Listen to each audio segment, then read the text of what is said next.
La semaine passée, le Seigneur nous a permis de comprendre que notre marche avec lui, il arrive à un niveau, une étape où nous devrons entrer en alliance avec lui. Parce que le peuple d'Israël a marché pendant des années avec Dieu. Mais Dieu a dit que c'est son peuple. C'est son peuple.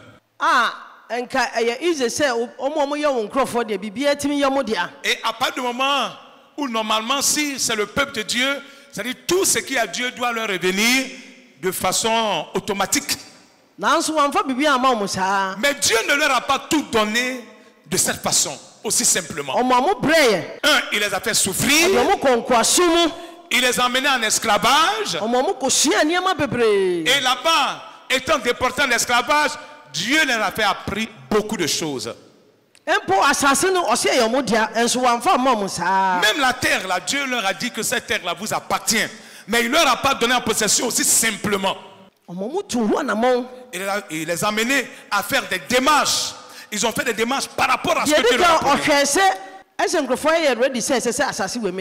Premièrement, Dieu a pris le soin de constater, est-ce que ceux-là sont prêts à posséder la terre que je vais leur donner? Est-ce qu'ils sont prêts à posséder cette terre?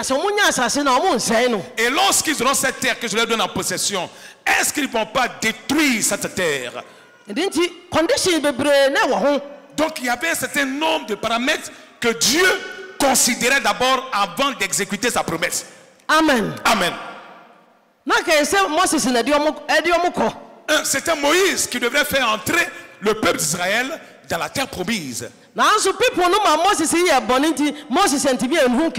le peuple a fait pécher Moïse. Du coup, Moïse n'a pas pu voir Canaan. Amen. Il n'a pas pu entrer à Canaan. Il n'a pas pu entrer à Canaan. À cause du comportement du peuple. C'est-à-dire le peuple peut amener le serviteur de Dieu à perdre son salut. C'est que Dieu l'a envoyé dire. Le peuple ne s'est pas disposé pour qu'il le dise. Il y avait plusieurs oppositions qui ont combattu Moïse, qui ont affronté Moïse jusqu'à ce que Moïse ne puisse pas aller à Canaan. Comme les gens combattent Jacob en disant, c'est quel message il prêche là? Sorcellerie n'existe pas, c'est pas de Dieu. Il a dévié, il a quitté la voie de Dieu. C'est de cette manière qu'ils ont combattu Moïse. Ils l'ont combattu jusqu'à... C'est-à-dire l'acte comble même qu'ils ont posé, c'était d'aller se faire un autre Dieu en dehors du Dieu de Moïse. Pour dire qu'ils n'acceptent pas le Dieu de Moïse. Comme beaucoup ne croient pas au Dieu de Jacob. Et quand c'est comme ça, le Dieu de Jacob ne fera rien pour toi.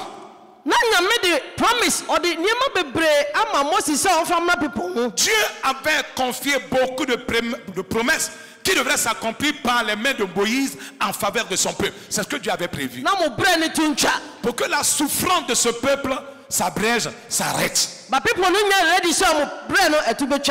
que le peuple aussi dans son comportement n'était pas prêt à voir sa souffrance s'arrêter. Ils n'étaient pas prêts à ça. Donc ils se sont opposés à Moïse. Quand il est allé attendre pendant des jours dans la présence de Dieu,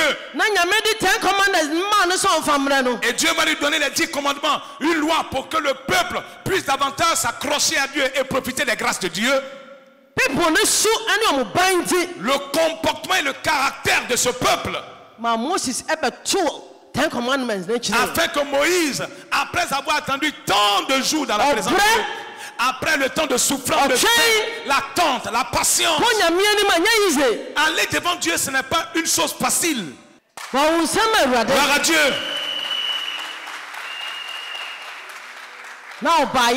Et quand Moïse revient, les cœurs sont endurcis.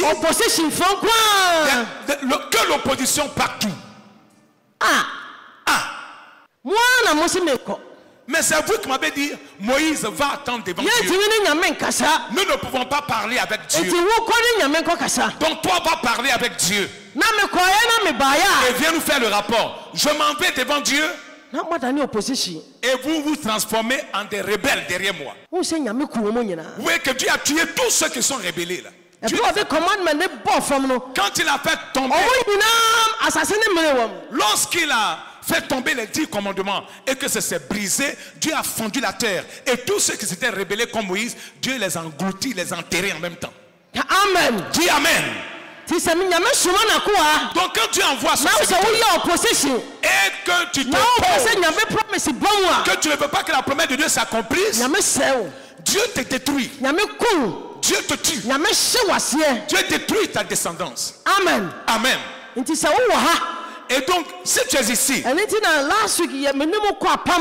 c'est pourquoi le dimanche passé, nous sommes allés en alliance avec le Seigneur. J'ai posé la question sous inspiration de Dieu.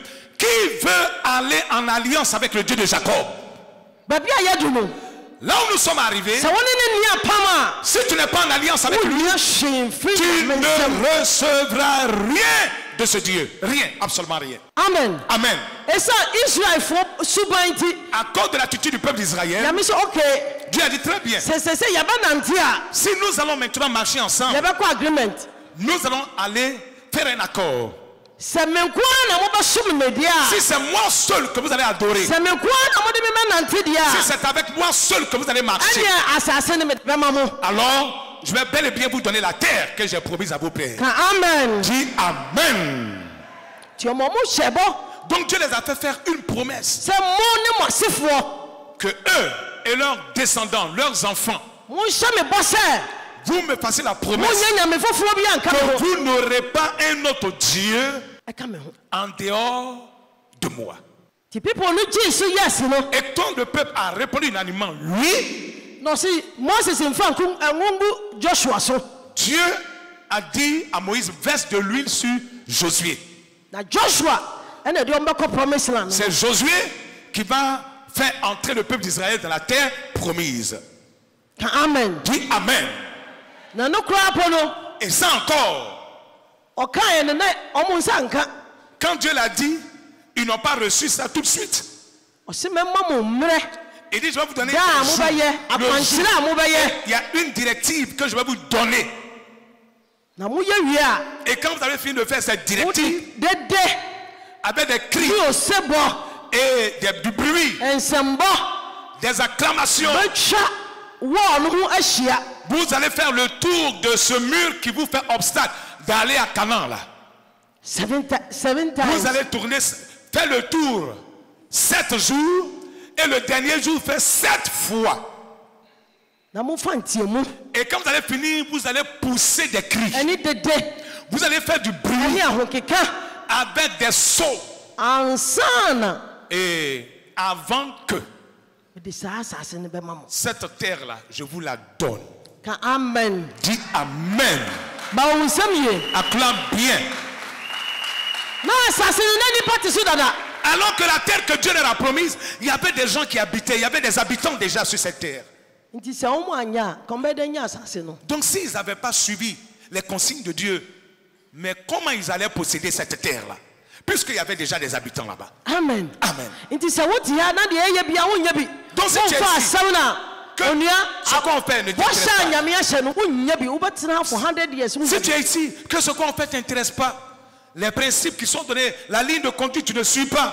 La promesse qui a été faite par Dieu, tu vas dire Amen, mais pendant 100 ans, ça n'aura pas lieu dans ta vie. Donc à partir d'aujourd'hui, prends la décision. Est-ce que tu vas marcher avec le Dieu de Jacob? Ou bien tu vas marcher avec un autre Dieu? Ou bien tu vas te faire obstacle, être un rebelle ou bien un opposant. Mais sache que ce Dieu-là, il sait faire son combat. De la manière il a détruit Jonas. Jonas connaissait Dieu. Jonas n'était pas un païen, n'était pas un homme du dehors, il était à l'église. Il a dit, moi je sers le Dieu des Hébreux, le Dieu d'Israël. C'est lui que je sers, lui qui a créé le ciel et la terre. Et il a dit, c'est à cause de moi, croyant là, que vous souffrez.